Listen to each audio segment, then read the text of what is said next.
All right, so when it comes to simplifying, multiplying, and dividing rational expressions, one of the most important things that you can do is remember that you need to factor completely before anything cancels.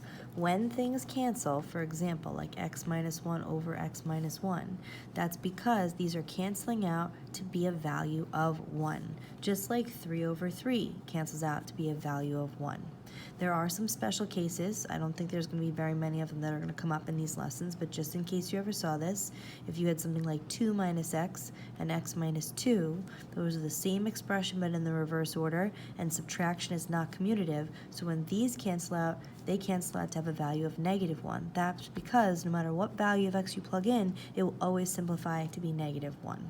Okay, so keep that in mind. Things cancel because you cancel common factors from the top and bottom, and they reduce to be 1. Again, key word there, factors. You must factor completely. So if you take a look at question number 1, okay, I'm going to factor the top using GCF. I'll take out a 10n from the top, and I'll be left over with n minus 10. Once I do that, I'll see an n minus 10 in the bottom. Those common factors can be canceled from the top and the bottom, and I'm left with just a 10n in the top. Just in case that ever that 10n was in the bottom, you'd have to leave a 1 in the numerator as a placeholder, so keep that in mind. And again, factors only cancel from the top and bottom, never both on the bottom and never both on the top. If you are multiplying two fractions together, you're essentially doing what we just did in the previous problem. Multiplying fractions, you're technically multiplying their numerators, multiplying their denominators, and reducing it, but you can kind of think of this, once you've factored everything completely, as one giant fraction. So if you see common factors in the top and the bottom, you can start to cancel those out. So if you notice this is a trinomial that starts with a regular m squared, that means I'm going to do a regular am trinomial for that. I'll factor that to two sets of parentheses that both start with m. Okay, multiplying to 32 and adding up to be 4 would be 8 and 4. They multiply to the opposite signs, so that's why the larger sign is going to go with the 8 and the smaller one is going to go with the 4. Then from the next one, I have two terms. That means it's not a trinomial, it's just a GCF. From that, I can factor out a 9m, and I'll be left over with m plus 2. In the bottom, I still have this 9m, hint, hint, you're going to see some stuff cancel out. And then I have another trinomial that ends up being another plain old am trinomial. So this factors to be m plus 2, m plus 4, because those are the things that multiply to 8 and add up to be 6. Okay, so canceling common factors from the top and bottom. The 9 cancels with the 9, m cancels with the m plus 2 with the m plus 2, m plus 4 with the m plus 4, and that leaves me with just m minus 8 as my final answer. Just in case they ever completely cancel out, just so you know, that means that they're canceling out to be just 1. So if there wasn't an m minus 8 here, or there was another one down here that it canceled with, that's what that would end up happening. You never cancel to be 0. All right, so when it comes to division, it's basically a multiplication problem after you do keep, switch, flip. So I would say before you even start factoring anything, keep, switch, flip. Keep the first one exactly the same. Okay, switch this to be a multiplication problem, and then flip that second fraction. 6n squared minus 24n over 18n squared plus 30n. Okay, try not to do too many things at once. Try not to flip and factor at the same time, because that's where people ultimately make mistakes. Now that it's a division problem, you're going to factor everything completely and think of it as one giant fraction. So I can GCF from 15n plus 25 of 5, and I'll be left with 3n plus 5. Over here, I can GCF once again, a 6n, and I'll be left with an n minus 4. In the bottom, I have a regular am trinomial, so that comes out to be n minus 4, n minus 4. Again, you're multiplying to be positive 16, so that means the signs are the same and add up to negative 8.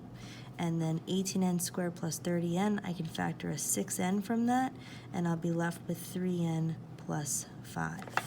So from here, I can cancel 3n plus 5 with 3n plus 5, 6n with 6n, n minus 4 with only one of the n minus 4s, okay? I can't just cancel them all out together. It's 1 for 1 because they're reducing to be a value of 1.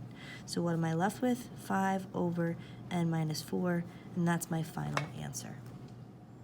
Okay, So adding and subtracting rational expressions, the most important thing is that to be able to add or subtract fractions, you must have a common denominator. So the nice thing is if you already have a common denominator, it means you can just join those two fractions together. You will keep the common denominator exactly the same. That does not get changed, okay? The numerator you combine by whatever operation is being asked of you. So 3x minus 6. A lot of times I would actually even say make this a plus and make that a negative 6. This case it really doesn't make a difference, but there are some other ones where if like this side was an expression, you'd have to negate the whole thing, so you have to be careful. Once you get to the point where you have 3x minus 6 over 18x, you need to make sure it's fully simplified. So notice that from the top I can pull out a GCF of 3. Okay, in the bottom I have that 18x. The 3 and the 18 can reduce to leave a 6 on the bottom because 3 over 18 reduces to 1/6, and that leaves me with x minus 2 over 6x. Number 2, I thankfully once again have a common denominator. So I'm going to keep the common denominator exactly the same. I'm going to join my numerators together to be one expression, x squared plus 7x plus 10. I once again want to make sure that I'm factored completely so I can see if I can reduce anything. This is an AM trinomial. Two things that multiply to be 10 and add up to be 7 would be x plus 5, x plus 2. In the bottom I have x plus 5. I can cancel those common factors from the top and bottom, and that leaves me with just x plus 2 as my final answer. So now we start getting into situations where we don't have a common denominator.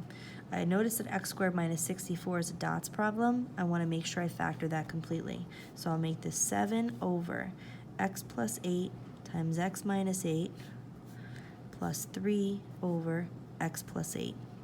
It's important that you recognize that the common denominator is not what they have in common, it's what makes them identical denominators. So yes, they both have the x plus 8. That will definitely be part of the common denominator.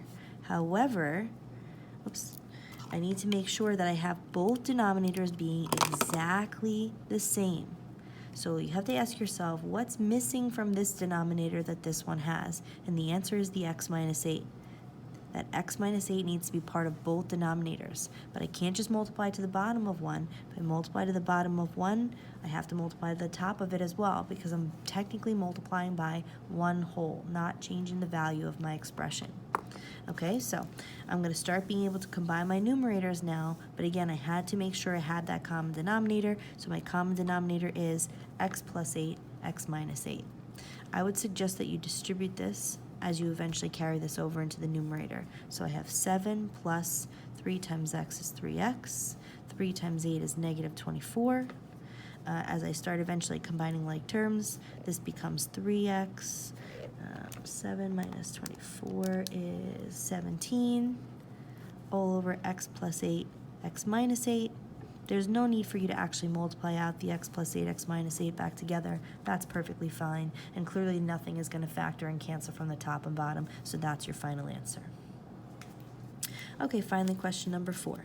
This one I didn't have to do any factoring, but you'll notice that in this case I have a subtraction problem. Definitely really important to do what I had mentioned in the first one. Basically kind of like keep, switch, change, if you will, or keep the first one the same, switch this to be an addition problem, and change all the signs of the second numerator so that by distributing that negative you won't make mistakes with your signs later. So I'm going to rewrite this so it's a little cleaner. X squared over x plus 2 plus negative 2x minus 5 over x minus 2. Okay. So, common denominator. What is the thing that's going to make them both exactly the same? Unfortunately, there's no way to get from x plus 2 to x minus 2 or vice versa, so it's actually that they're both going to be part of the common denominator. This needs to have an x minus 2 multiplied to the top and bottom. This needs to have an x plus 2 multiplied to the top and bottom. So therefore, my common denominator is both things, x plus 2, x minus 2. Okay, so this one requires a little bit of, multiplication. So I'm going to distribute this x inside here. That becomes x cubed minus 2x squared. I probably want to FOIL box out that second one. So that's negative 2x minus 5 multiplied by x plus 2. Obviously, you're welcome to do regular FOIL. I just prefer the FOIL box. So negative 2x squared, negative 5x, negative 4x, negative 10. As I add along my diagonals, this comes out to be negative 2x squared minus 9x minus 10. So I'll put that back in this numerator over here, negative 2x squared minus 9x minus 10. Okay, combine any like terms. So I have x cubed, negative 2x squared, and negative 2x squared is negative 4x squared, minus 9x minus 10, and I can just keep my common denominator as x plus 2, x minus 2. You could try to factor out the top. Pretty sure this one does not factor out to cancel with anything with x plus 2 or x minus 2, so you can leave it just like that as is. Okay, so when we're solving rational equations, this is actually going to be a lot like the last lesson when we were add or subtracting fractions to get a common denominator. So we're going to do something similar to that, where we're going to get everything to have the same denominator, and then we're going to drop our denominators. Now, there is something you have to be careful with in these problems. You have to think about what's going to make any one of these denominators equal to 0, because that means you cannot have that as a solution. So for example, in this case, x can never be 0 as a solution. So at the end, if I go through and I solve and x equals 0 was a solution, I'd have to reject that solution because it's an undefined value. I can never make a fraction equal to 0 on the bottom. So the goal is to get all of these fractions to have the exact same denominator. X minus 6 over x squared minus x minus 5 over x squared. My suggestion, similar to what we had done during adding and subtracting, keep switch change. Make this a plus, change the signs of that second fraction, and then therefore you have less to worry about when you're distributing and multiplying and all that kind of stuff. Okay, over here on the right hand side, I need there to be an x squared as this denominator. So I'm going to multiply to the bottom an x, and if I multiply to the bottom an x, I multiply to the top an x. Okay, once you get it so that all those denominators are the same, so let me rewrite it with all the same denominators. Plus negative x plus 5 over x squared equals x over x squared. Once you get it so that all the denominators are the same, you can now essentially drop the denominators and take the equation that you got from the numerators and solve that equation. So that would give me the equation x minus 6 plus negative x plus 5 equals x, which is just a linear equation, and like I said, if it ends up that x equals 0 as my solution, I'll have to reject that later. X and negative x, I can cancel those out. They add up to be nothing. Negative 6 plus 5 comes up to be negative 1. Negative 1 does not match my undefined value, so the solution to this equation is negative 1. Okay, so again, always check this against the undefined values at the end. Question number 2. So question number 2, I probably want to start by factoring all my denominators completely. So for example, here I have 2x over x plus 5 plus 3 over x times x plus 5 equals 6x plus 1 over x plus 5. Let's first think about our undefined values. What values can x not be because it would make a denominator equal to 0? Well, if you take this x plus 5 and set it equal to 0, x equals negative 5 would make that an undefined expression, and x equals 0 would make that an undefined expression. You can pretty much just set your denominator equal to 0. Your goal is to get all your denominators to be the same so that you can drop the denominators and use the equation you got from the numerators. Our common denominator has to be everything that makes these denominators identical, not what they have in common. So x plus 5, that's our common denominator, okay? Not what they have in common. This one is missing an x, so I have to do it to both the bottom and the top. This one is also missing an x, so I'd have to do it to both the bottom and the top. Once I get it so that all my denominators are exactly the same, then I can drop my denominators and use the expression that I got from the numerators to solve this equation. So this is going to give me 2x squared plus 3 equals x times 6x plus 1. If I distribute that, that becomes 2x squared plus 3 equals 6x squared plus x. I want to get the whole thing equal to 0, so I'm going to minus 2x squared and minus 3 from both sides. Minus 2x squared and minus 3 from both sides. So I get 0 equals, this would be 4x squared plus x minus 3. Unfortunately, I end up with a tricky trinomial, so we'll have to go back to a little bit of our tricky trinomial factoring, or the other option is you could use quadratic formula if you're not confident with your tricky trinomial factoring. All right, so tricky trinomial factoring says multiply your first and your last terms together, so that would come out to be a negative 12. That's your m. Your a in this case is a positive 1. You're using that to split your middle term. So I keep 4x squared the same. I'm splitting my middle term using that am, and I keep negative 3 at the end. What multiplies to negative 12 and adds out to be positive 1? That would be a positive 4x and a negative 3x. 4 times negative 3 would be negative 12. 4 minus 3 would be positive 1. Once you've split your middle term, you now go to factor by grouping. Chop it in half, GCF the first half of the expression, GCF the second half of the expression, and you should end up seeing the same parentheses come out on each half. So I'll now pull that parentheses to the front. What's left over goes in its own parentheses. And then I have to just finish by solving for what each of these factors are equal to. So set each factor equal to 0. Okay, remember when you multiplied stuff to be 0, either x plus 1 has to be 0, so x equals negative 1, or 4x minus 3 has to be 0. So as I add 3 to both sides, I get 4x equals 3, or x equals 3/4. Thankfully, neither of those answers correspond with the undefined value, so our solution set is just x equals negative 1 and 3/4. Okay, last but not least, pretty much start the same way as we just did the previous question. Factor that denominator completely. Now you also, if you have any regular numbers like this, you're probably going to want to make it a 1 over a 1 so that it has a denominator. Plus, I have that 1 over n. My common denominator, the thing I want to get them all to have in the denominator, is n plus 2. So this one already has the n plus 2. This one's missing n plus 2. Don't forget about the 1 though. That's actually missing both. That also has to have that denominator. So this needs an n plus 2 in the bottom, and if I do it in the bottom, I'd also have to do it in the top. Once you get it so that your denominators are the same, you can drop those denominators and use the expression that you got from the numerator. So this would give me 2 equals n times n plus 2 plus n plus 2, or 1 times n plus 2. Distribute that n inside this expression, so I have 2 equals n squared plus 2n plus n plus 2. Okay, and then you're going to start combining like terms. You know what I should have mentioned at the beginning, and I'm going to stop right now to do this. What are my undefined values?